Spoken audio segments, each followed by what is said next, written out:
ప్రకటన గ్రంథం 13వ అధ్యాయం మొదటి 10 వచనాలు చదువుదాం.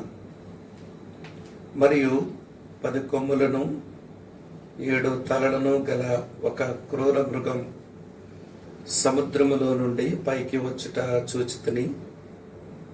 దాని కొమ్ముల మీద 10 కిరీటములు, దాని తలల మీద దేవదూషణకరమైన పేర్లను ఉండెను. నేను చూచిన ఆ మృగం చిరుతపులిని పోలి ఉండెను.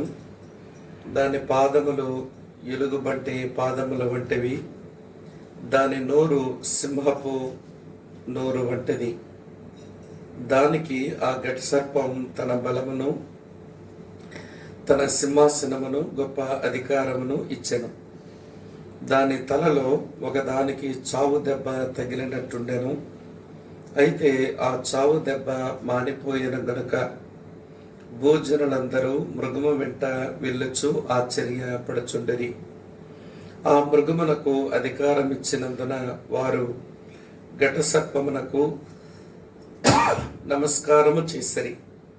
మరియు వారు ఈ మృగముతో సాటి ఎవడు, దానితో యుద్ధము చేయగలవాడు ఎవడు అని చెప్పుకొనుచు ఆ మృగమునకు నమస్కారము చేసిరి. డంబపు మాటలను, దేవదూషణలను పలుకు ఒక నోరు దానికి ఇయ్యబడెను. మరియు 42 నెలలు తన కార్యము జరుప అధికారము దానికి ఏర్పాటు ఆయను.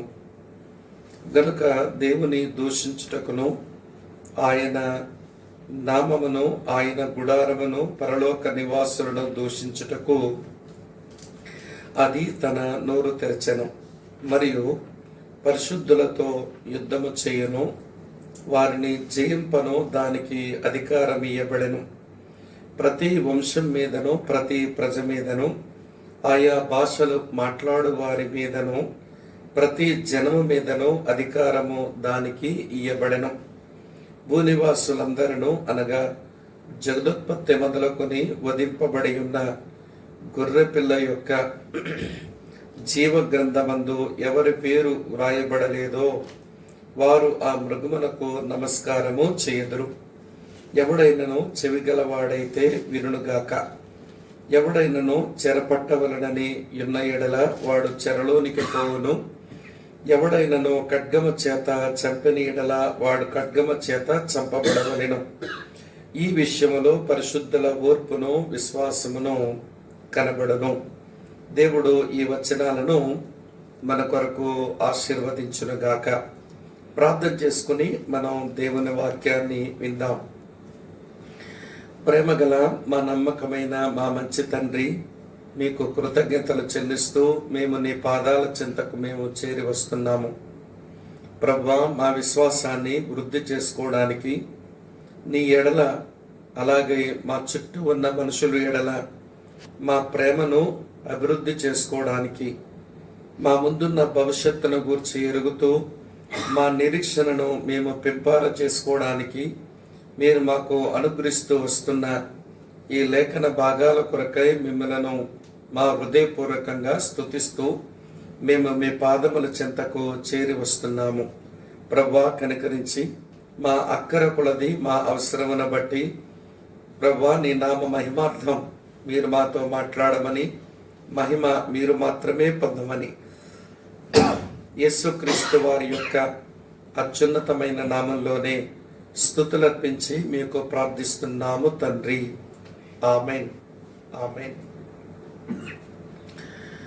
ప్రభునందు ప్రియమైన సహోదర సహోదరులారా, ప్రకటన గ్రంథ ధ్యానాలలో 12 అధ్యాయాలు, సుమారు 24 పాఠాలు మనం ముగించుకుని ఈ రోజున 25వ పాఠం దగ్గరకు, 13వ అధ్యాయం దగ్గరకు చేరి రావడానికి ప్రభు అనుగ్రహించిన కృపకై నేను ప్రభువుని మనసారా స్తుతిస్తూ ఉన్నాను.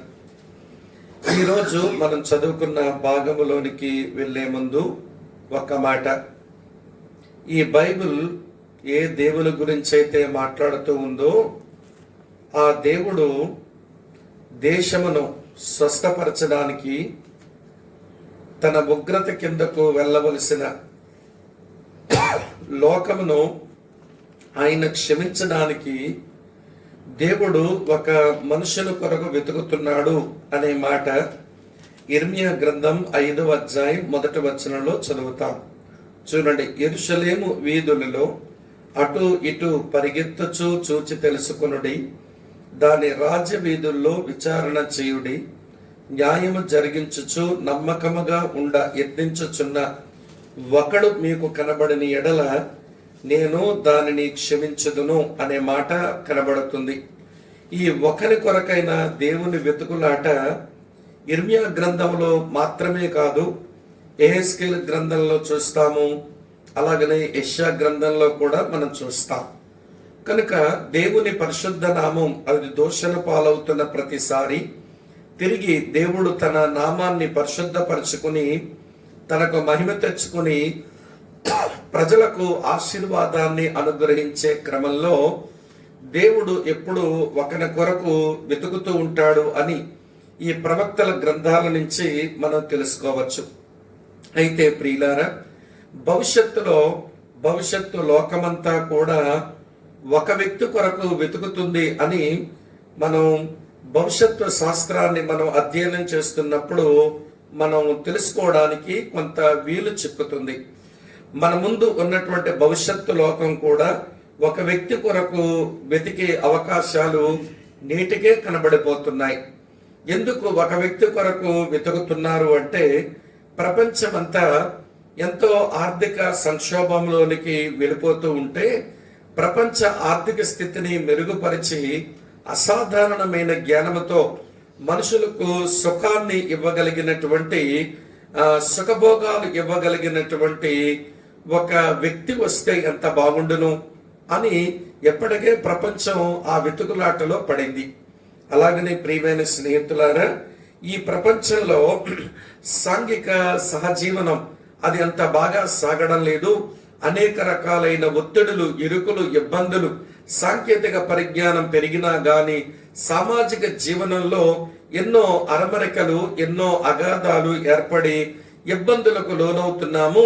కనుక సామాజిక క్షేత్రం కూడా, ఈ సమాజం కూడా ఒక వ్యక్తి, ఒక సూపర్ మ్యాన్ వస్తే ఎంత బాగుండును, సామాజిక స్థితిగతులన్నీ తన వల్ల మార్చబడితే ఎంత బాగుండును అని సామాజిక క్షేత్రం కూడా ఎదురు చూస్తుంది.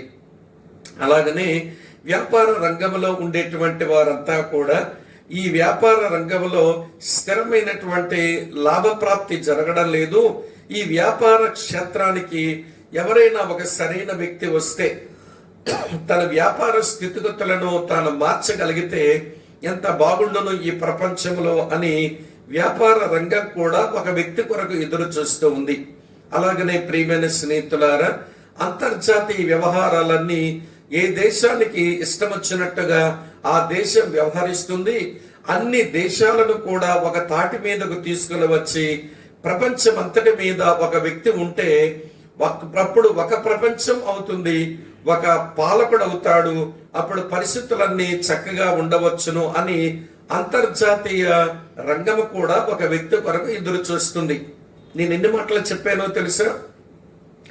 ఆర్థిక రంగం, సామాజిక రంగం, వ్యాపార రంగం, అంతర్జాతీయ రంగం, ఈ 4 రంగాలు మాత్రమే కాదు, చివరికి సంఘ క్షేత్రంలో కూడా, చర్చ్ ఫీల్డ్ లో కూడా ఎవరైనా ఒక వ్యక్తి మొత్తం అంతటినీ కూడా ఏలుబడి చేస్తూ ప్రపంచమంతా ఒకే మతమైతే ఎంత బాగుండును అనే నేపథ్యంలో చాలా రోజుల క్రిందట ఒక మెథడిస్ట్ సేవకుడు ఇట్లా అన్నాడు. ఏమన్నాడో తెలుసిన? బిషప్, కనబడని యేసుక్రీస్తు కొరకు మనము ఎదురు చూచి ఆయన పాలన కింద ఉండడం కంటే మనకు కనబడే ఒక క్రీస్తు ఉంటే మనకు పాలన చాలా బాగుంటుంది. కనుక కనబడే క్రీస్తుగా మన పోపునుంచుకుంటే తప్పేంటి అని ఆ బిషప్ ఒక సమాజపు కూడికలో ఆయన విషయాన్ని లేవనెత్తాడు. ఈ మధ్య కాలంలో జరుగుతున్నటువంటి కాల ప్రవాహంలో జరుగుతున్న మార్పులు మనం గమనించినప్పుడు ఒకే మతం, ఒకే ప్రపంచం, ఒకే నాయకుడు, ఒకే ఆర్థిక వ్యవస్థ, అలాగనే ఒకే కరెన్సీ అనేటువంటి దిశగా ప్రపంచం ప్రయాణం చేస్తూ ఉండడం నేడు ఇప్పటికే మన జీవనంలో అవన్నీ ఎదురవుతుండడం మనం గమనిస్తూ ఉన్నాం. అయితే ప్రియమైన స్నేహితులారా, ఇది నిజమే. ఏదో ఒక రోజున అటువైపు ఆర్థిక రంగానికి, ఇటువైపు సామాజిక రంగానికి, ఇటువైపు వ్యాపార రంగానికి, అలాగనే ప్రపంచమంతటా అంతర్జాతీయ రంగానికి, సంఘ రంగానికి కూడా అన్ని క్షేత్రాలలో కూడా తన ఏలుబడిని తెచ్చే ఒక వ్యక్తి రాబోతున్నాడు. వాడే అంతిమ ప్రపంచ నియంత, ఫైనల్ వరల్డ్ డిక్టేటర్. ఈరోజు నేను చదివిన ఈ 10 వచనాలకు నా సందేశానికి పేరేమిటి అంటే అంతిమ ప్రపంచ నియంత. సరే, వారిని గుర్చిన వివరాలు మనం అధ్యయనం చేయబోతున్నాం. ప్రియులారా, ప్రకటన గ్రంథం 6వ అధ్యాయం నుంచి 11వ అధ్యాయం వరకు శ్రమల కాలములో జరిగే కొన్ని ఎక్కువ సంభవాలు రాయబడి ఉన్నాయి. అవన్నీ ఈవెంట్స్, జరిగే సంఘటనలు, సంభవాలు. కానీ మీరు 12వ అధ్యాయం నుంచి మీరు 18వ అధ్యాయం వరకు వస్తే ఆ సంభవాలలో కీలకమైన పాత్ర పోషించే వ్యక్తులు గూర్చినటువంటి వివరాలు మనకు కనబడతాయి.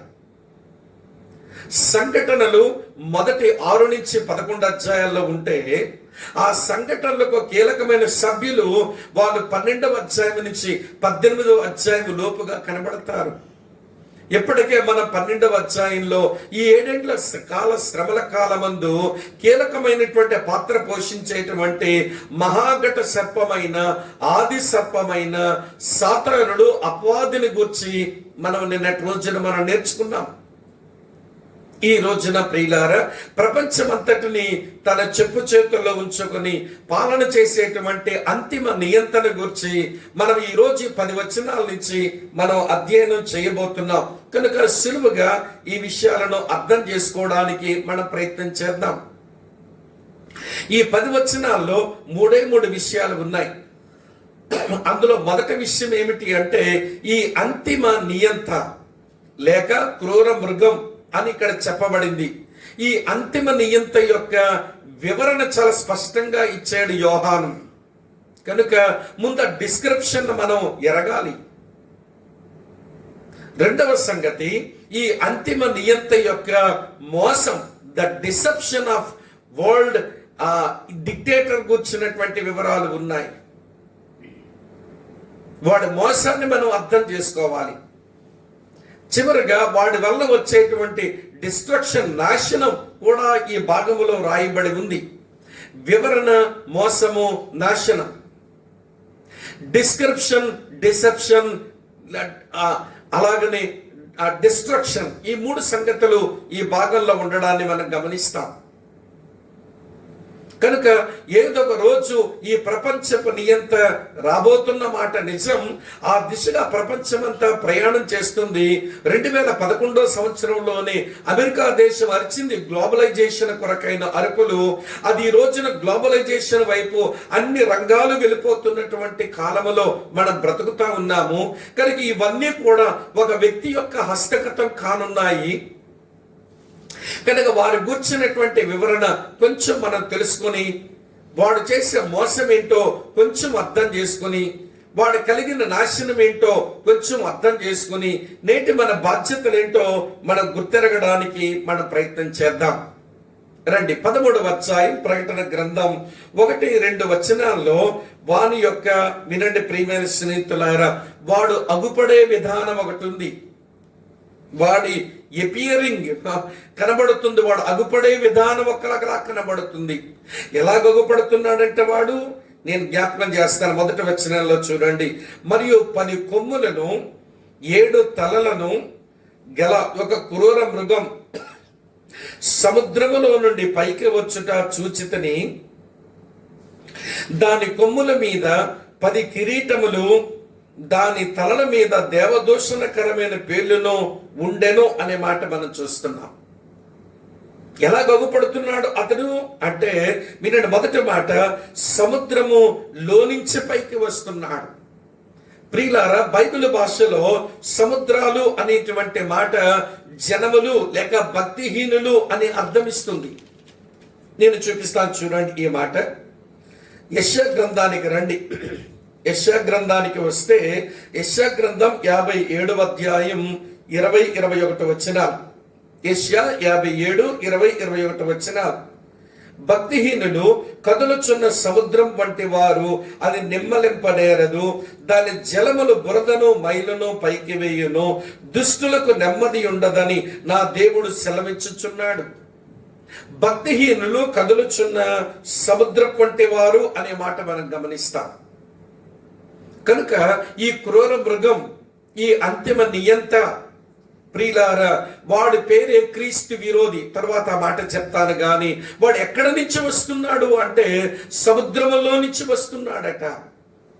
భక్తిహీనుల గుంపులో నుంచి వచ్చిన వీడొక భక్తిహీనుడు అని మనం గమనించాలి. అయితే వానికి నేరుగా మనం క్రీస్తు విరోధి అంటున్నాం. కానీ కొంత అతను కూర్చున్నటువంటి టైటిల్స్ కూడా మనం కొంచెం ఎరగవలసిన అవసరత ఉంది ప్రియులారా. దానియేలు భాషలో వాడికి దానియేలు పెట్టిన పేరు చిన్న కొమ్ము అన్నాడు. దానియేలు గ్రంథం 7వ అధ్యాయంలో మనం 24వ వచనంలో మనం చూస్తాం. మన ప్రభు అయిన యేసుక్రీస్తు వారు భూమి మీద ఉన్నప్పుడు మత్తయి సువార్త 24వ అధ్యాయంలో అబద్ధ క్రీస్తు అన్నాడు. అటు తరువాత అపోస్తలుడైనటువంటి యోహాను మొదటి యోహాను పత్రిక 2వ అధ్యాయం 18వ వచనంలో వాడు క్రీస్తు విరోధి అన్నాడు. ప్రియులారా, అపోస్తలుడైనటువంటి పౌలైతే తెస్సలోనిక రాసినటువంటి 2వ పత్రికలో వానికి 2 పేర్లు ఇచ్చినాడు. తెస్సలోనిక రాయబడిన 2వ పత్రిక 2వ అధ్యాయం 3వ వచనంలో వానికి ఇవ్వబడిన 2 పేర్లు నాశన పుత్రుడు, పాప పురుషుడు అన్నాడు. గమనిస్తున్నారా? దానియేలు ఇచ్చింది ఒక పేరు, ప్రభువైన యేసు చెప్పింది ఒక పేరు, అపోస్తలుడైన యోహాను చెప్పింది ఒక పేరు, అపోస్తలుడైన పౌలు ఇచ్చింది ఒక 2 పేర్లు. ఇప్పుడు ప్రకటన గ్రంథం 13వ అధ్యాయంలో అతను చూస్తున్నటువంటి ప్రియులారా, ఆ విజన్ లో అతను కనబడుతున్నది ఏంటంటే క్రూర మృగంగా వాడు కనబడుతున్నాడు. ఈ టైటిల్స్ అన్ని ఒక దగ్గర పెట్టుకొని వాడి యొక్క నైజం ఎంత క్రూరంగా ఉంటుందో, వాడు ఎటువంటి దుర్మార్గుడో, వాడు ఎటువంటి వాడో కొంచెం మనం ఇప్పుడే ఊహించవచ్చు. కనుక వినండి ప్రియమైన స్నేహితులారా, ఇప్పుడు ఈ క్రూర మృగం ఎక్కడి నుంచి వస్తుందట? సముద్రములో నుండి పైకి వచ్చుట నేను చూచితిని అని రాసి ఉంది. 2వ సంగతి చూడండి, ఏముందట? మీరు చూచితిని, దాని కొమ్ముల మీద, మొదటి లైన్లో చదువుతాను, 10 కొమ్ములను 7 తలలను గల ఒక క్రూర మృగము అని రాసి. ఎలా అగుపడుతున్నాడు వాడంటే వినండి స్నేహితుల, 7 తలలు కలిగినటువంటి వాడు. తలలు అనగానే జ్ఞానం లేకపోతే తెలివితేటలు అని మనం అర్థం చేసుకోవచ్చు. ఒక ఆయన అన్నాడు, ఒక మనిషికి ఉన్న ఒక తలకాయనే ఏ మనుషుడైనా కానీ 10% కంటే ఎక్కువ వాడుకోవడం లేదట. అలాంటిది వీడికి 7 తలలు ఉన్నాయి. 7 తలలు కలిగి వాటిలో నుంచి వాడు తెలివితేటలు వాడితే, అందుకే వాడు ఎంత జ్ఞానయుక్తంగా మాట్లాడగలడో, ప్రపంచమంతటినీ వాడు మభ్య పెట్టగలడో మనం ఊహించవచ్చు. 7 తలలు వాడి జ్ఞానాన్ని సూచిస్తున్నాయి. వాడి ఉనికి భక్తిహీనుల్లో నుంచి వచ్చింది. వాడి తలలు చెప్తున్నాయి వాడు చాలా జ్ఞానవంతుడని. వాడికి 10 కొమ్ములు ఉన్నాయట. ప్రభునందు ప్రియమైన కొమ్ము అది బలానికి అది సాదృశ్యం అయితే, వాడు 10 కొమ్ములు కలిగినటువంటి వాడు, ఇది వాని బలమునకు సాదృశ్యం. అది బలమునకు సాదృశ్యం. అటు తరువాత ప్రియమైన స్నేహితులారా, ఆ కొమ్ముల మీద, ఈ 10 కొమ్ముల మీద 10 కిరీటములు దాని తల మీద ఉన్నాయట. 10 కిరీటాలు ఉన్నాయి. ఇక్కడ కిరీటాలు అది వానుకున్న అధికారములకు సాదృశ్యం. వినండి ప్రియులారా, వాడు వచ్చింది భక్తిహీనుల్లో నుంచి. వాడు తలను బట్టి చూస్తే వాడు చాలా తెలివితేటలు గలవాడని అర్థమైంది. వాడు కొమ్ములను చూస్తే వాడు చాలా బలవంతుడని అర్థమైంది. ఆ కొమ్ముల మీద ఉన్న కిరీటం చూస్తే వాడు అధికారం గలవాడని అర్థమైంది. ఇంకా చెప్తాను చూడండి ప్రియమైన స్నేహితులారా, ఇంకా ఏమి మనం తెలుసుకోవచ్చునంటే, ఆ తలల మీద ఏమి రాసిందో తెలుసా ప్రియులారా? దేవదూషణకరమైన పేర్లు రాసి ఉండెను. దేవదూషణకరమైన పేర్లు రాసి ఉండెను. అంటే వాడికి అధికమైన జ్ఞానము చేత, వాడికి అధికమైన బలము చేత దేవుణ్ణే దూషించేటువంటి స్థాయి వచ్చింది. నేను అందుకే అనుకుంటాను, అధికమైన జ్ఞానం, అధికమైన బలం ఏ మనిషికి పెరిగితే వాడు రాలిపోయి దేవుణ్ణే దూషించే వాళ్ళగా తయారవుతారు. నేను ఎరుగుదును కొంతమందిని, కొంచెం జ్ఞానం పెరగగానే, కొంచెం ఎవడి బలం పెరగగానే ప్రియులారా, దేవుణ్ణే లెక్క చేయనటువంటి దేవదోషణ అహంకారపు మాటలు పలికే మనుషులు మన సమాజంలో మనం చూస్తుంటాం. నేనే కాదు, మీకు అలాంటి వాళ్ళు తారసపడుతుంటారు. కనుక వినండి ప్రియులారా, ఎలా అగుపడుతున్నాడో నేను చెప్పాను. సముద్రంలో నుంచి వచ్చాడు వీడు, భక్తిహీనుడు. ప్రియులారా, వాడికి 7 తలలు ఉన్నాయి, వాడు చాలా తెలివైన వాడు. వాడికి 10 కొమ్ములు ఉన్నాయి, వాడు చాలా బలమైనటువంటి వాడు. 10 కొమ్ముల మీద 10 కిరీటాలు ఉన్నాయి అంటే వాడు ఏలుబడి చేసే ఆధిపత్యం కలిగినటువంటి వాడు. వాడికి పెరిగిన జ్ఞానం, వాడి కలిగి ఉన్న బలమును బట్టి వాడు దేవదోషణ చేసే అహంకారి అని మనకు చాలా తేటగా అర్థమవుతుంది. అయితే ఇక్కడ ఒక మాట మీతో చెప్తాను ప్రియులారా, ఇలాంటి ఎవరి పోలికలు వచ్చినా ఏంటనంటే, తండ్రికి ఏ పోలికలు ఉంటాయో వాడికి పుట్టిన కొడుక్కి అదే పోలికలు ఉంటాయి. అమ్మ పోలిక కూతురుకు వచ్చిందట, నాయన పోలిక కొడుకు వచ్చిందట.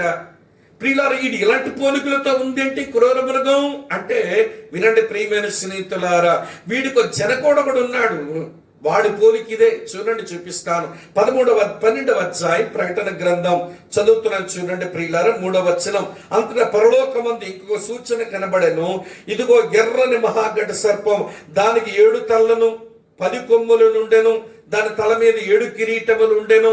చూస్తున్నారు ఈ మాట. కొమ్ములు, తలలు, కిరీటాలు తండ్రికి ఉన్నాయి, కుమారుడికి ఉన్నాయి.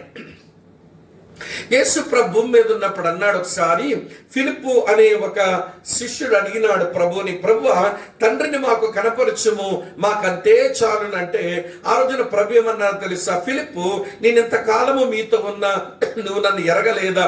నన్ను చూచిన వాడు తండ్రిని చూచి ఉన్నాడు.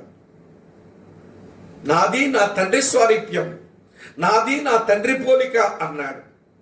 ఇప్పుడు ఈ క్రీస్తు విరోధి, ఈ చిన్న కొమ్ము, ఈ అబద్ధ క్రీస్తు, ఈ క్రూర మృగం, ఈ నాశన పుత్రుడు, ఈ పాప పురుషుణ్ణి చూస్తే ఎవరి జ్ఞాపకానికి రావాలంటే వాని తండ్రి ఉన్నాడు.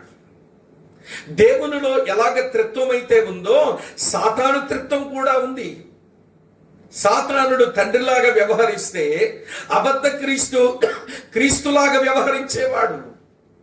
అందుకనే వాడు ఫ్యామిలీ లైక్నెస్ మీకు చూపిస్తున్నాను ప్రియులారా, వినండి. వాడు ఫ్యామిలీ లైక్నెస్ మనకు అర్థమవుతుంది. అలా అగుపడుతున్నాడు వాడు. నెంబర్ 2, రెండో సంగతి చెప్తాను. సరే, అగుపడ్డాడు. సరే, వాడు ఆకారం ఏం ఆకారం అంట 2వ వచనంలో రాసింది చూడండి. 2వ వచనంలో ఏముంది అంటే, వినండి, నేను ఇప్పటి వరకు వాడు అగుపడే విధానమే చెప్పాను. ఇప్పుడు వాని ఆకారాన్ని నేను చదువుతున్నాను. 2వ వచనంలో, నేను చూచిన ఆ మృగం చిరుత పులిని పోలి ఉండెను, దాని పాదములు ఎలుగు వంటి పాదముల వంటివి, దాని నోరు సింహపు నోరు వంటిది. దానికి ఆ ఘట సర్పము తన బలమును, తన సింహాసనమును, గొప్ప అధికారమును ఇచ్చెను అని రాసి ఉంది. ప్రియులారా, ఇది చదవగానే మనకు దానియేలు గ్రంథం 7వ అధ్యాయం జ్ఞాపకానికి రావాలి. మీరు దానియేలు గ్రంథం 7వ అధ్యాయం చదువుతూ ఉన్నప్పుడు దానియేలు గ్రంథం 2వ అధ్యాయంలో ఉన్న భాష్యం మనకు తెలియకపోతే దానియేలు గ్రంథం 7వ అధ్యాయంలో ఉన్న భాష్యం మనకు అర్థం కాదు.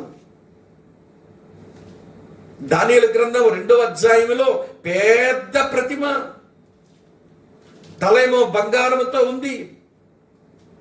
ప్రియమైన స్నేహితులారా, ఉదరము వేరొక లోహముతో ఉంది, తొడలు వేరొక లోహముతో ఉన్నాయి.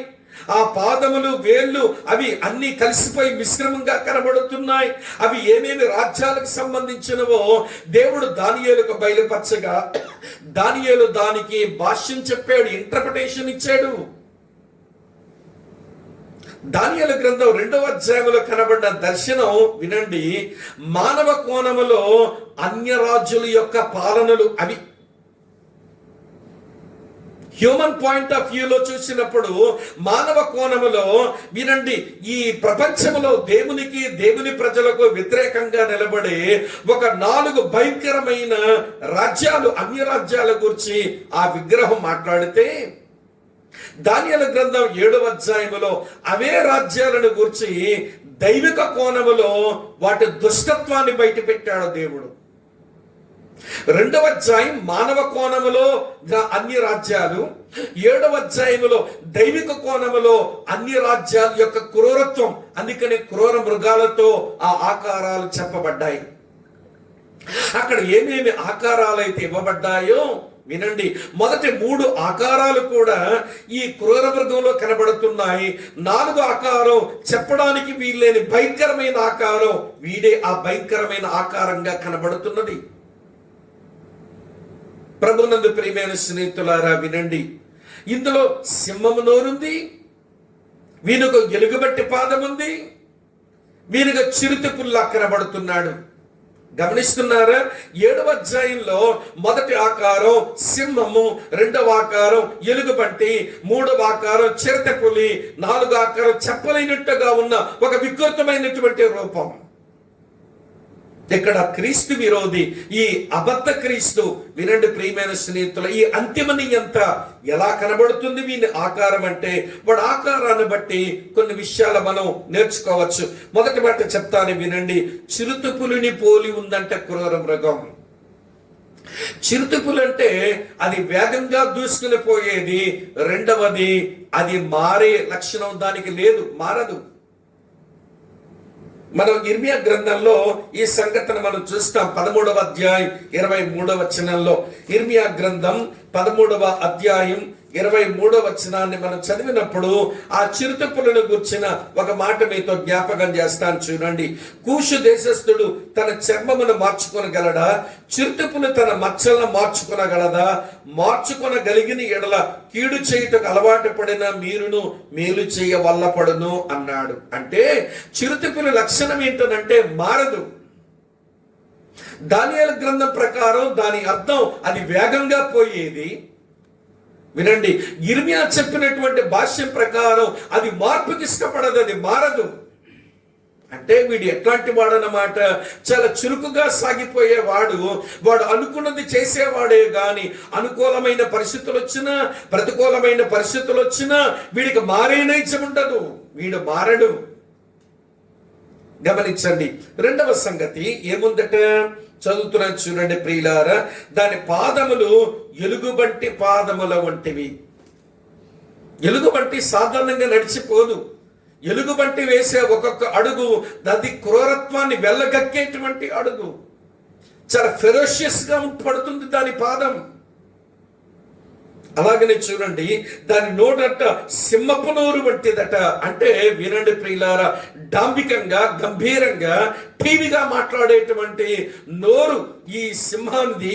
అలాంటి నోరు వీడికి ఉంటుందనంటే వాడి నోరులోంచి ఎంత టీవీగా డాంబికంగా మాటలు వస్తాయో, వాడేసే అడుగులు ఎంత ఫెరోషియస్ గా ఉంటాయో, వాడు ఆకారం చూస్తుంటే ప్రియులారా మారనివాడు, వాడు చేయాలనుకొని చేసుకుని వెళ్ళిపోవడానికి దూసుకుని పోయేటువంటి వాడని ఈ అంతిమ నియంత ఈ క్రీస్తు విరోధి యొక్క వినండి ఆకారాన్ని బట్టి చూస్తే అర్థమవుతుంది. ఇంకెక్కువ చెప్పలేను ఆకారాన్ని గురించి, మిగిలింది మీరు ధ్యానం చేయండి. ఆ 2వ వచనం చివరి భాగంలోనే ఎలా అగుపడ్డాడో కనబడింది. ఆకారం ఏంటో చూచాము, ఇప్పుడు వానికి అధికారం ఇవ్వబడిందట. చూడండి వాడి అధికారం ఎలా వచ్చిందో 13వ అధ్యాయం 2వ వచనంలో ఇలా ఉంది. దానికి అంటే క్రూర మృగానికి ఆ ఘట సర్పము తన బలమును తన సింహాసనమును గొప్ప అధికారమును ఇచ్చెను. తండ్రైన దేవుడు కుమారుడైన యేసుకు అధికారం ఇచ్చినట్టుగా చూస్తున్నారా? ఈ సాతాను తండ్రి ఈ అబద్ధ క్రీస్తు అనబడిన కొడుకుకు తన అధికారాన్ని తన బలాన్ని ప్రసాదించాడు. వినండి ప్రభునందు ప్రియమైన స్నేహితులారా, ఇవన్నీ ఆకతాయిగా ఏమంటే ఆలోచించాల్సిన విషయాలు కాదు. భవిష్యత్తులో ప్రపంచానికి కనబడేటువంటి వినండి ఒక ఫిగర్, ఒక ఇంపార్టెంట్ ఫిగర్ గురించి మనం ఆలోచన చేస్తున్నాం. అయితే మీరు అడొచ్చు, అన్న సంఘముగా మనం ఎత్తబడిపోతాం కదా, వాడు గురించి పెద్ద తెలుసుకునేటువంటి పనేముంది అని. కానీ ప్రియులారా, అపోస్తలుడైన యోహాను అట్లా అనుకోలేదు. వాడు ఒక ఫిగర్గా, ఒక వ్యక్తిగా చివరకు ఒక రోజు కనబడతాడు, కానీ వాడు చర్యల భూమి మీద ఎప్పుడో మొదలు పెట్టేశాడట. ఎప్పుడు? మొదటి శతాబ్దంలోనే మొదలు పెట్టేశాడు. ఆ మాట మొదటి యోహాను పత్రిక 2వ అధ్యాయం 18వ వచనం నుంచి చదువుతాను చూడండి. చిన్న పిల్లలారా, ఇది కడవరి గడియ, క్రీస్తు విరోధి వచ్చునని వింటేది కదా. ఇప్పుడును అనేకులైన క్రీస్తు విరోధులు బయలుదేరి ఉన్నారు. ఇది కడవరి గడి అని దీని చేత తెలుసుకొనిచున్నాము. వారు మనలో నుంచి బయలు వెళ్తారు గాని మన సంబంధులు కారు. వీరు నమ్మేదేంటో తెలుసా? చూడండి, చదువుతాను ప్రియులారా 21 నుంచి. మీరు సత్యం ఎరిగిన వారైనందున నేను వ్రాయటం లేదు గాని, ఎరగిన వారైనందున వ్రాయడం లేదు గాని, మీరు దాన్ని ఎరిగి ఉన్నందును ఏది అబద్ధమునో సత్య సంబంధమైనది కాదని ఎరిగి ఉన్నందున మీకు రాయొచ్చును. యేసు క్రీస్తు కాడని చెప్పువాడు తప్ప ఎవడబద్ధికుడు? క్రీస్తును తండ్రిని ఒప్పుకొనని వీడే క్రీస్తు విరోధి. క్రీస్తు విరోధి ఆత్మ ఇదివరకే వచ్చే పని చేస్తూ ఉంది. ఎప్పుడు? మొదటి శతాబ్దం నుంచే. ఏం చేస్తుందట? యేసు క్రీస్తు కాడు అని చెప్తాడట. తండ్రైన దేవుని ఒప్పుకోడట, అంటే తత్వాన్ని అంగీకరించడట. ఇంకొక మాట చూడండి, 4వ అధ్యాయంలో, మొదటి యోహాను పత్రిక 4వ అధ్యాయం 2-3 వచనాలు చూడండి.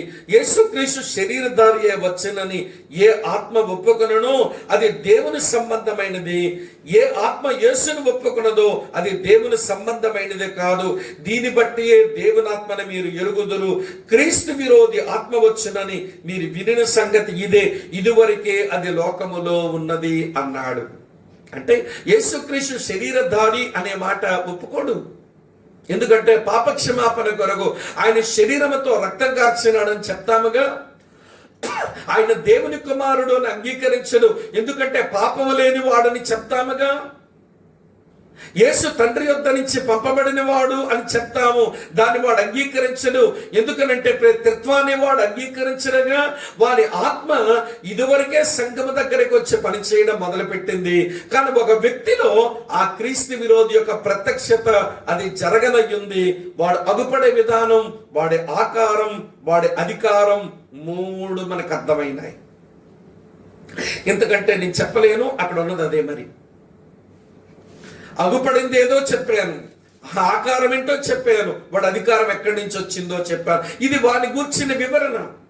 ఈ ఆకారములోను వారు అగుపడే విధానములో ఉన్నటువంటి ఆత్మ సంబంధమైన భావాలు కూడా అర్థం చేసుకుని వాని యొక్క నైజాన్ని మనం కొంచెం ఊహించడానికి మనకు అవకాశం చిక్కుతుంది. ప్రియులారా, రండి వాడు చేసే మోసం చెప్తాను. ఇప్పుడు 4-5 వచనాల్లో వాని మోసాన్ని నేను మీకు వివరిస్తాను. చూడండి, ఇలా రాసింది 3-4 వచనాల్లో చదువుతున్నాను చూడండి. అయితే ఆ చావు దెబ్బ మానిపోయిన గనక దాని తలలో ఒకదానిగా చావు దెబ్బ తగిలినట్టుండెను. అయితే ఆ చావు దెబ్బ మానిపోయిన గనక భూజనులందరూ మృగము వెంట వెళ్ళుచు ఆశ్చర్యపడుచుండెరి. ఆ మృగమునకు అధికారం ఇచ్చినందున ఆ ఘట సర్పమునకు నమస్కారం చేసిరి. మరియు వారు ఈ మృగముతో సాటి ఎవడు, దానితో యుద్ధము చేయగలవాడెవడని చెప్పుకొనొచ్చు ఆ మృగమునకు నమస్కారం చేసిరి. మిత్రులారా, ఈ 2 వచనాల్లో వాడు 2 రకాలుగా మనుషులను మోసం చేస్తున్నాడు. మొదటి మోసం వినండి, అద్భుతముతో మోసం. మొదటి మోసం అద్భుతముతో మోసం. యేసుక్రీస్తు మరణించి మళ్ళీ తిరిగి లేచినాడు కదా, ఆ పునరుత్థానముతోనే క్రైస్తవ సంఘం ఈ భూమి మీద బతికి యేసు తిరిగి లేచినాడని చెప్పారు కదా. ఇప్పుడు వీడేం చెప్తున్నాడో తెలుసా? నాకు చావు దెబ్బ తగిలింది, నేను పునరుత్థానుడయ్యాను, నేను పునరుత్థానుడయ్యాను, ఇదిగో అద్భుతమని వాడు అద్భుతాన్ని చూపించి మనుషులను మోసం చేస్తాడు. వినండి వినండి ప్రియులారా, ఈ సంగతిని పౌలు చెప్పే భాషలో మనం కొంచెం చూద్దాం. చూడండి, తెస్సలోనికీయులకు రాసిన 2వ పత్రిక 2వ అధ్యాయంలో చదువుతున్నాను. చూడండి ప్రియమైన స్నేహితులారా, 9వ వచనం. తెస్సలోనికీయులకు రాసిన 2వ పత్రిక 2వ అధ్యాయం 9వ వచనం చూడండి, ఇలా వ్రాసి ఉంది. నశించుచున్నవారు తాము రక్షింపబడుటకై సత్య విషయమైన ప్రేమను అవలంబింపకపోయిరు గనుక వాని రాక అబద్ధ విషయమైన సమస్త బలముతోనూ నానా విధములైన సూచక్రియలతోనూ మహత్కార్యములతోనూ అనుసరించి ఉంటుంది. గమనిస్తున్నారా? వాడు ఏం చేస్తాడట? నానా విధములైనటువంటి సూచక్రియలు, నానా విధములైనటువంటి మహత్కార్యాలు చేసి సమస్త మనుషులను మోసములో ముంచుతాడు. నేను తరచూ ఒక మాట ఇలా చెప్తాను, సూచక్రియలు, మహత్కార్యాలు, అద్భుతాలను మీరు విశ్వసించకండి. అవి సాతాను కూడా చేయగలడు. వాటిని బట్టి యేసు ప్రభు దగ్గరకు రాకండి. దేవుని యొక్క వాక్యం వ్రాయబడి ఇలాగ మన చేతిలోకి రాకమునుపు అపోస్తులు నోట్లోంచి చెప్పే వాక్యం అది దేవుని వాక్యం అని దేవుడు ఖరారు చేసేందుకు సూచక్రియలు, మహత్కార్యాలు, అద్భుతాలు చేసి నా సేవకుల నోట నుంచి వచ్చిన వాక్యం అది దేవుని వాక్యమని దృఢపరచడానికి దేవుడు సూచక్రియలు, అద్భుతాలు చేశాడు. కానీ వాటి కొరకే కక్కుర్తిపడి బ్రతికే వారికి యేసు ప్రభు పెట్టిన పేరేంటో తెలుసా?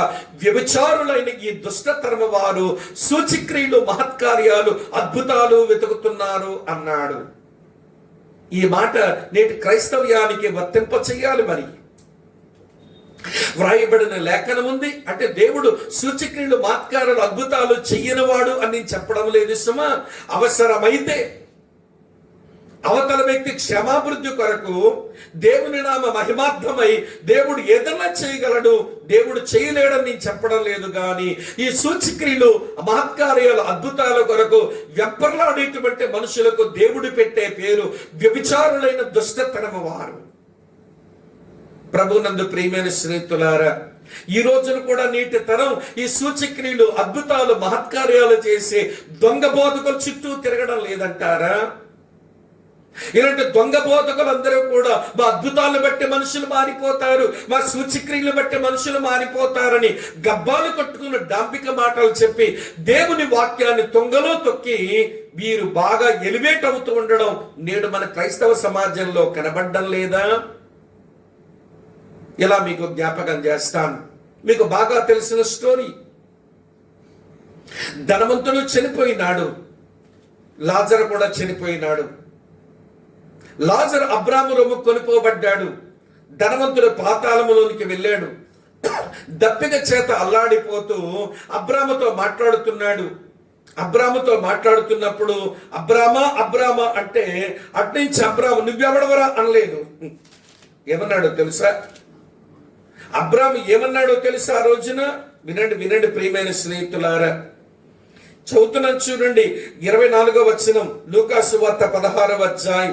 తండ్రివైన అబ్రామా, నాయందు కనికరపడి తన వేలుకొనను నీళ్లలో ముంచి నా నాలుకను చల్లార్చు లాజర్ను పంపుము, నేను ఈ అగ్ని జ్వాలలో యాతన పడుచున్నానని కేకలు వేసి చెప్పాను. అందుకు అబ్రామా ఏమన్నాడు తెలుసా? కుమారుడా, బహుశా వీడు యూదుడై ఉంటాడు. కుమారుడా, నువ్వు ఎవడవరా అని చెప్పడం లేదు. వాడు పాతాళానికి పోయినా నువ్వు ఎవడవని చెప్పడం లేదు. కుమారుడివే, సున్నతి పొందావు, నిబంధన కిందకు వచ్చావు, యూదుని అనిపించుకున్నావు. కానీ నువ్వు బ్రతుకు దినములన్నీ కూడా సుఖభోగాలు అనుభవించావు కదరా, నువ్వు అక్కడ ఉండడమే న్యాయం అన్నాడు. సరే, నేను స్టోరీ అంతా చెప్పడం లేదు. అప్పుడు వాడు అన్నాడు, వాడికి ఆ పాతాళములో ఉజ్జీవం వచ్చింది. కొంతమందికి భూమి మీద ఉజ్జీవం రాదు, కానీ పాతాళంలో పడ్డాక వస్తుంది ఉజ్జీవం. చూడండి, వాడు ఉజ్జీవంతో అంటున్నాడు ఇట్లా. మీకు చదువుతున్నాను 27వ వచనం. అప్పుడు అతడు, తండ్రి, అలాగైతే నాకు 5 సహోదరులు ఉన్నారు. వారిని ఈ వేదనకరమైన స్థలములకు రాకుండా వారికి సాక్ష్యమిచ్చుటకై నా తండ్రి ఇంటికి వారిని లాజర్న పంపవలనని నిన్ను వేడుకొనుచున్నాను. అంటే వీడు ఏమడుగుతున్నాడు తెలుసా? నా 5 అన్నదమ్ములు మారడానికి అబ్రామా ఒక అద్భుతం చేయవా, ఒక సూచక్రియ చేయవా, ఒక మహత్కార్యం చేయవా, ఈ లాజర్న పంపించవా?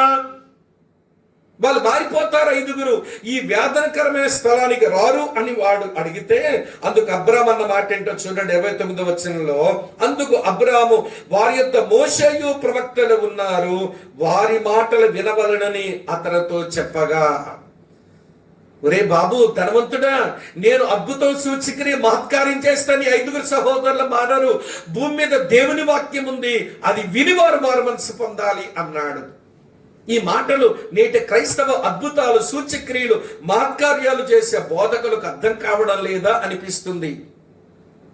హృదయములో మార్పు పరివర్తన, హృదయములో మారు మనసు అనుభవం, అది దేవుని వాక్యం వినగా వారి పాపాల విషయమై పశ్చాత్తాపడి దేవుని యందల విశ్వాసములోకి వచ్చి పెళ్ళుమని పగిలిపోవడం, అది దేవుని వాక్యం వల్ల జరిగే పని అయితే మేము సూచక్రియలు చేస్తాం, మహత్కార్యాలు చేస్తాం, అద్భుతాలు చేస్తామని మనుషుల్ని మోసం చేస్తున్నారు. వీరెవరో తెలుసా? క్రీస్తు విరోధి అనుచరులు.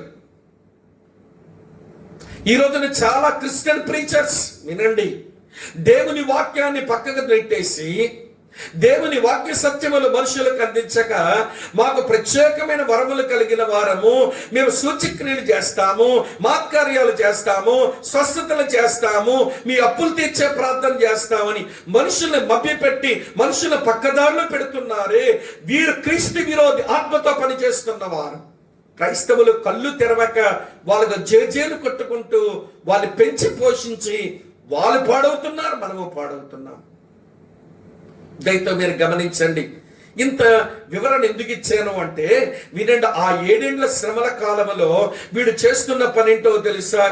చూసారా ఎంత అద్భుతమో, నాకు చావు దెబ్బ తగిలింది కానీ పునరుత్థానుడయ్యాను, అసలు లేవడనుకున్నాం కానీ లేచాడంటే ఎంత గొప్పోడు అని చెప్పి ప్రపంచమంతా అతని వెనక వెళ్ళిపోతుందట. అద్భుతాలకు మనుషులు వెళ్ళిపోతున్నారు. అందుకనే పౌలు చెప్పాడు, వాడు సూచక్రియలు మహత్కార్యాలు అద్భుతాలు చేసి అనేకులు రక్షించబడకుండా వాడు మోసమే చేస్తాడు అని పౌలు భక్తులు చెప్పాడు. ప్రియులారా, మొదటి మాట వినండి జాగ్రత్తగా. అద్భుతముతో మోసం చేశాడు. రెండో మోసం చూపిస్తాను చూడండి. 4వ వచనంలో, ఆ మృగములకు అధికారం ఇచ్చినందున వారు ఘట సర్పముగా నమస్కారం చేసిరి. మరియు వారు ఆ మృగముతో సాటి ఎవడు, దానితో యుద్ధము చేయగలవాడెవడని చెప్పుకొనొచ్చు ఆ మృగమునకు నమస్కారము చేసిరి. వినండి, అద్భుతముతో మోసం చేస్తున్నాడు, ఆరాధనతో కూడా మోసం చేస్తున్నాడు. ఆరాధనతో మోసం చేస్తున్నాడు. వాడు ఆరాధించబడుతున్నాడు. ఈ మాట పౌలు భక్తులు చెప్పాడు. 2వ తెస్సలోనిక పత్రిక 2వ అధ్యాయంలో మళ్ళీ జ్ఞాపకం చేస్తాను రండి. తెస్సలోనిక రాసిన 2వ పత్రిక 2వ అధ్యాయం చదువుతున్నాను. 4వ వచనం చూడండి. ఏది దేవుడు అనబడును, ఏది పూజింపబడును దానినంతటినీ ఎదిరించుచు దానంతటికి పైగా వాడు తన్ను తాను హెచ్చించుకొనుచు తాను దేవుడునని తన్ను కనపరుచుకొనుచు దేవుని ఆలయములో కూర్చుండును గనుక ఏ విధము చేతనైనను ఎవడనో మిమ్మల్ని మోసపరచనీకండి. అర్థమవుతుందా? వాడు ఆరాధించబడుతున్నాడు. ప్రజలందరూ ఆరాధిస్తున్నారట. అందుకే మిగిలిన ప్రజలు కూడా వెళ్ళిపోతున్నారట. ఈ భూమి మీద మనుషులకున్న మాయిదార లక్షణం ఏంటో తెలుసా? మెజారిటీ ఏదైతే అందులో వెళ్ళిపోదామనే గుణమే తప్ప అవతల మన నమ్మేది ఆరాధించే దాంట్లో వాస్తవం ఎంత ఆలోచించరు. అందరూ నమ్మేరు కదండి, మేము కూడా అదే వెళ్ళిపోతాము అనుకుంటారు. వీళ్ళ ప్రజలందరూ కూడా వాడిని ఆరాధించడానికి పోతున్నారు కనుక అనేకులు తన్ను ఆరాధించే వాళ్ళుగా చేసుకున్నాడు. ఇంకా విడ్డూరం ఏంటో తెలుసా ప్రియులారా? వాడికి అధికారము బలమనిచ్చిన ఘట సర్పాన్ని కూడా ఆరాధిస్తున్నారట. ప్రపంచంలో ఇలా కొంతమంది ఆరాధించబడుతున్నప్పుడు వీడే క్రీస్తు విరోధ అని అనుకున్నారు ప్రపంచంలో. తెలుసా మీకు? నెపోలియన్, హిట్లర్, అలాగనే వినండి ప్రియులారా, నీరో చక్రవర్తి, డొమిషన్ చక్రవర్తి, ట్రాజన్ అనే చక్రవర్తి, వీళ్ళు తమ విగ్రహాలు నిలుపుకొని వీళ్ళు ఆరాధించబడుతున్న సమయాలు వచ్చినప్పుడు వీళ్ళే క్రీస్తు విరోధుల అనుకున్నారు. లేదు లేదు, అవన్నీ కూడా వినండి ముంగుర్తులే కాని వాస్తవమైన వాడు ఇంకా భవిష్యత్తులో ఉన్నాడు. వాడు అనేకులను మోసం చేసి ప్రియులారా, ఒకే మతం ఒకే దేవుడు, వాడిని ఆరాధించే వాళ్ళగా చేసుకుంటాడు. విడ్డూరం ఏంటో తెలుసా? వీడిని ఆరాధించడంతో పాటు వీడికి అధికారము బలమనిచ్చిన సాతానును కూడా ఆరాధిస్తారంట మనుషులు. ఇంకోటి విషయం చెప్పనా? పరలోకం అంత ఏమందో తెలుసా? వాడు ఓడిపోయాడని వాళ్ళు నవ్వుతున్నారు పైన. చూడండి 12వ అధ్యాయం ఏం చదివాం మనం? 12వ వచనంలో, అందుకు పరలోకమా, పరలోక నివాసులారా ఉత్సహించండి, భూమి సముద్రమా మీకు శ్రమ, అపవాది తన సమయము కొంచెమేని తెలుసుకొని బహు క్రోధమ గలవాడై మీ యొద్దకు దిగి వచ్చి ఉన్నాడని చెప్పాను. పరలోకమేమో ఓడిపోయినోడు ఎక్కిరిస్తుంటే, ఈ భూమి మీద ఉన్నోళ్ళేమో వాడు దేవుడిని మొక్కుతున్నారు. వాళ్ళేమో వెక్కిరిస్తున్నారు, వీళ్ళేమో మొక్కుకుంటున్నారు. ఏది వెక్కిరింతల పాలవ్వాలో అది మొక్కడమే ఈ మనుషుడు నైజం కదా. ఏది వెక్కిరింతల పాలవుతుందో, ఏది అవమానానికి గురవుతుందో దాన్ని పూజించుకుంటూ బతకడమే ఈ మనిషికి పట్టిన మాయదారి గుణం. దేవుని వాక్యపు సుత్తి దెబ్బ తగిలినా కానీ గుండెలు పగలవు వీళ్ళకి. సత్యం మీద ఆలోచించడానికి మనసు రాదు. పరిస్థితులు నేర్పించిన పాఠాలు కూడా వీళ్ళేమీ నేర్చుకోరు. కనుక ప్రియమైన స్నేహితులారా, వీడు అద్భుతంతో మోసం, ఆరాధనతో మోసంతో మనుషులందరినీ వాడు మభ్యపెట్టి మోసగించిన వాడుగా ఉన్నాడు అని మనకి ఇప్పటి వరకు అర్థమైంది. వాడి వివరణ చెప్పాను, వాడి మోసము చెప్పాను. చివరి మాట చెప్పి ముగిస్తాను ప్రియులారా. వాడి వల్ల వచ్చిన నాశనం, వాడు ఎలాంటి నాశనం మనిషి జ్ఞాపకం చేసుకుందాం. ప్రియులారా, 5వ వచనం దగ్గర నుంచి 10వ వచనం వరకు ఆ నాశన పుత్రుడు దగ్గర నుంచి వచ్చిన పరిస్థితులు చూడండి ప్రియులారా. 5వ వచనం, డంబపు మాటలను దేవదూషణ పలుకు ఒక నోరు దానికి ఇయ్యబడెను, మరియు 42 నెలలు తన కార్యము జరుపు అధికారము దానికి ఏర్పాటయ్యేను. గనుక దేవుని దూషించుటకును, ఆయన నామమును, ఆయన గుడారమును, పరలోక నివాసులను దూషించుటకును అది తన నోరు తెరచును. ఎందుకంటే దేవుణ్ణి ఏది చెయ్యలేక, వినండి ప్రియమైన స్నేహితులారా, దేవుని ఏమీ చెయ్యలేక దేవుని నామాన్ని దూషించడం, దేవుని మందిరాన్ని, గుడారాన్ని దూషించడం. వినండి ప్రియులారా, అలాగనే దేవుని పరలోకమునికి చేరిపోయిన పరలోక నివాసులను దూషించడం. వినండి ప్రియులారా, అందుకు నోరు తెరుస్తాడట. దేవదూషణ చేసే డబ్బపు నోరుతో దేవుని ఎదల తిరస్కారమే చూపిస్తాడు. కానీ ఇది లిమిటెడ్ టైం అని ఇప్పుడే మనం చదువుకున్నాం. వాడు దేవుని తిరస్కరించడంలో వాడి నాశనపు బుద్ధి బయటకు వచ్చింది. తర్వాత చదువుతాను చూడండి, 7వ వచనంలో మళ్ళీ చదువుతున్నాను చూడండి. మరియు పరిశుద్ధులతో యుద్ధము చెయ్యను, వారిని జయింపను, దానికి అధికారము ఇయ్యబడెను. దేవుని పరిశుద్ధుల మీద యుద్ధం చేస్తాడు. వాడు జయించినట్టుగానే కనబడుతుంది, జయిస్తాడు కూడా. దేవుడే అవకాశం ఇచ్చాడు. పరిశుద్ధులు ఓటమి పాలవుతున్నారు. ప్రియమైన స్నేహితులారా వినండి.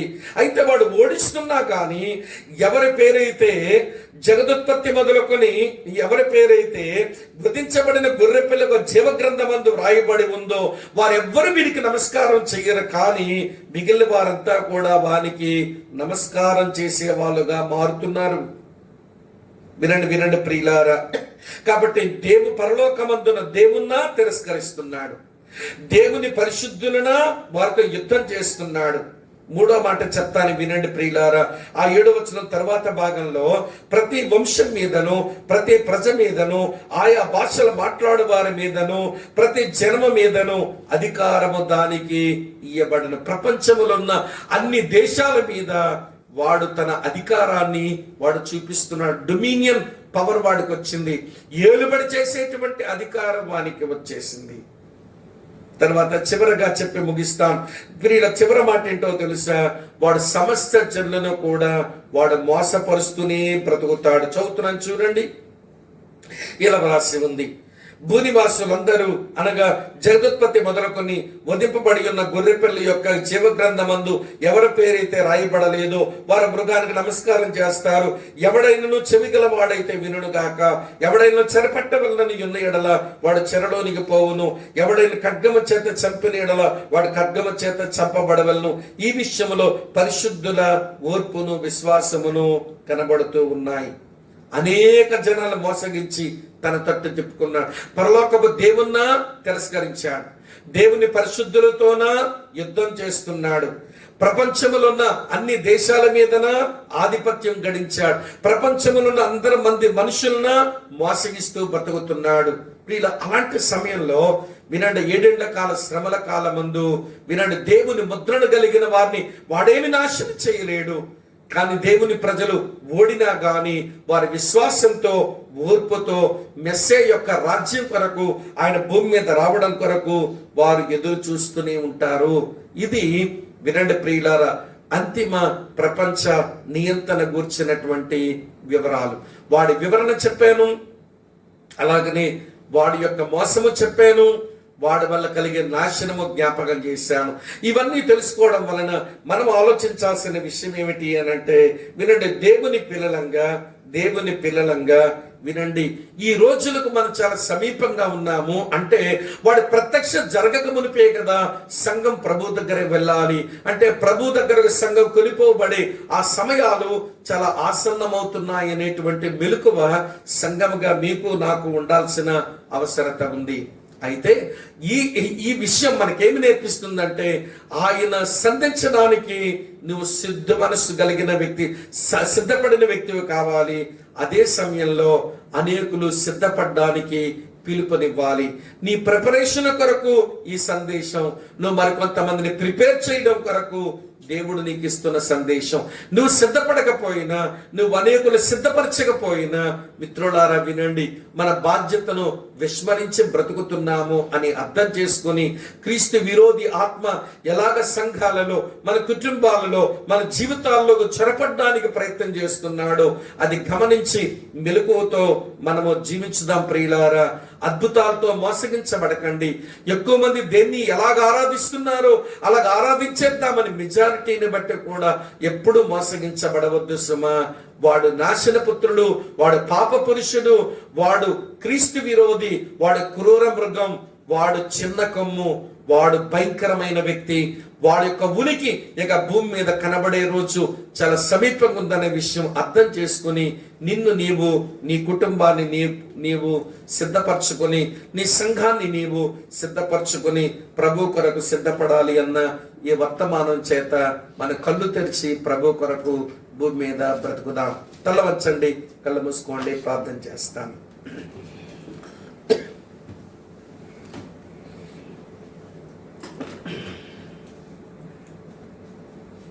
అద్వితీయ సత్యదేవుడవైన మా పరమ తండ్రి, నేడు మేము బ్రతికి ఉన్న ఈ కాలం మాకు నేర్పిస్తున్న అనేకమైన పాఠాలతో పాటు నీ వాక్య ప్రత్యక్షతతో మీరు మమ్మలను కలుసుకుంటున్న నీ ప్రేమ కొరకు వందనాలు నాయన. మా కొరకు పునరుత్థానుడవై మమ్మల్ని నీతిమంతులుగా చేశావు. నీకులాగే ఉన్నట్టుగా కనబడి మానవ జాతంతటినీ మభ్యపెట్టి మోసములకు దించి నాశనానికి తమతో పాటు ఈడ్చుకుని పోవాలనని అపవాది, వాడి అనుచరులు వారి పని ఎప్పుడో మొదలుపెట్టి కొనసాగిస్తా ఉన్నారు. వారికి వ్యతిరేకంగా నిలబడి మేము పని చేయవలసి ఉంది. కానీ ఆ పనిలో మేము నిర్వీర్యమై మేము కూర్చున్నామని మాకు అర్థమవుతుంది.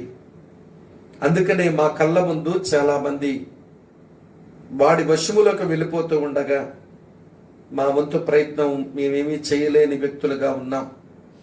కనీసం ప్రార్థించైనా, ప్రకటించైనా, మనుషులను కలుసుకొనైనా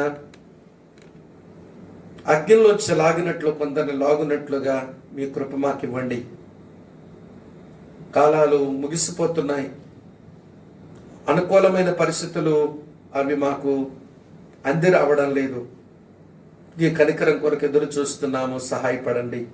నేర్చుకున్న పాఠాలు మా జీవితానికి అన్వించుకోవడానికి కావలసిన కృపనిస్తారు అని యేసునాథుని పేరిట స్తోత్రించి ప్రార్థిస్తున్నాము తండ్రి.